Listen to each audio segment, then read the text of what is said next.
Hello सांग मैंने आज आम बाहर ब्रह्मपुर एक मिनी रोड ट्रिप रे सुंदर पाग आ सुंदर रास्ता को एंजॉय करी आम गलु ब्रह्मपुर सेठारे पहुँचू पहुँचू सांग मैंने लंच टाइम। तो प्रथम कलु आम पेट पूजा गरम भात डाली आ पनीर तरकारी खाई शेष आम खाई ठंडा ठंडा आइसक्रीम।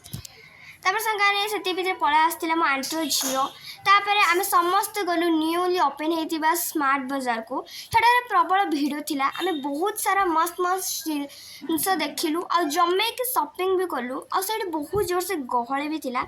एंड ऊपर सेक्शन को जाई आम ड्रेसेस भी शॉपिंग कलु। तापर सांगे आम फेरु फेरु हो जाइथिला संध्या। सो शॉपिंग सरिया पर आम खाइलु चटपटा गुपचुप आउ पीलु मस्त ठंडा ठंडा मसला सोडा। तापर सांगे शॉपिंग शेष करू को राति हो जाइला आउ सही रातिर अंधार रास्ता को आम सब फेरी आसिलु घर को।